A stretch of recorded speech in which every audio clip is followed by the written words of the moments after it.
Hai hai hai, selamat datang di channel Keisha Zahra.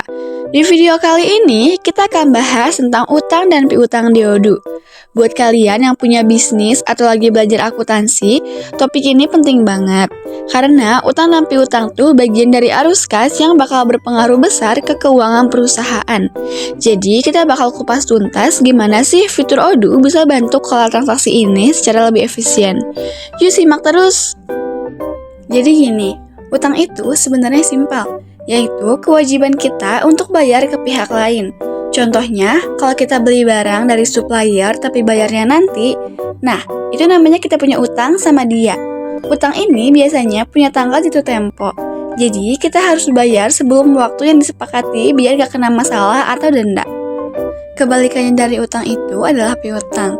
Kalau utang berarti kita harus bayar, piutang itu adalah hak kita untuk menerima uang dari orang lain. Misalnya, kita udah jual barang atau layanan ke pelanggan, tapi dia belum bayar, jadi kita punya piutang atau tagihan yang belum dilunasin ke kita.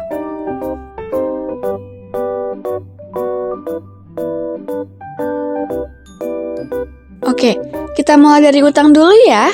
Di Odoo, utang itu adalah semua kewajiban pembayaran kita ke pihak lain, biasanya ke supplier atau vendor. Nah, di sini kita bisa mencatat kapan utang itu muncul, berapa nominalnya, dan kapan jatuh temponya.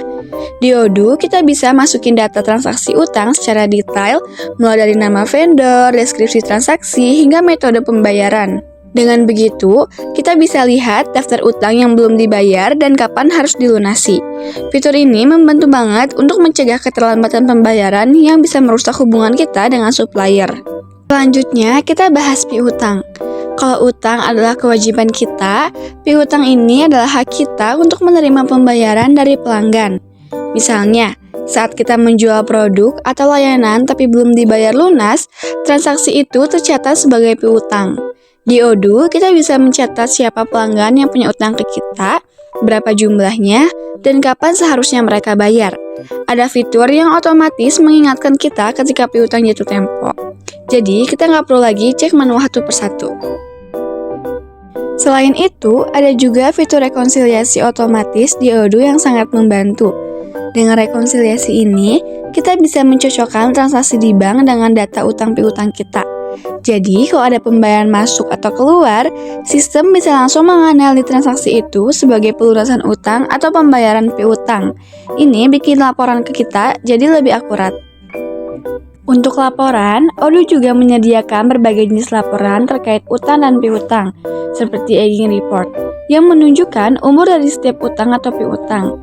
Laporan ini berguna buat analisis supaya kita tahu utang atau piutang mana yang udah lama nggak dibayar, sehingga kita bisa ambil tindakan yang tepat. Odoo juga bisa mengatur prioritas pembayaran utang berdasarkan prioritas atau batas waktu tertentu. Fitur ini membantu banget untuk memprioritaskan pembayaran yang paling mendesak atau yang punya bunga lebih tinggi sehingga bisa menghemat biaya. Dan terakhir, modul ini juga memungkinkan kita untuk mengelola diskon atau penalti kalau ada pembayaran lebih awal atau lebih lambat. Jadi, kita bisa memaksimalkan keuntungan dan menjaga kedisiplinan pembayaran dari pelanggan. Oke, jadi itu dia guys pembahasan lengkap tentang fitur utang dan piutang di Odoo. Dengan fitur ini, kita bisa lebih rapi dan efisien dalam mengelola transaksi bisnis, baik yang harus kita bayar maupun yang akan kita terima.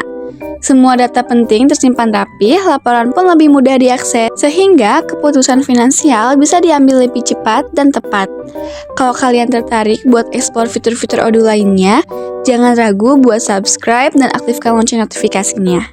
Terima kasih sudah menonton dan sampai jumpa di video selanjutnya guys. Bye-bye!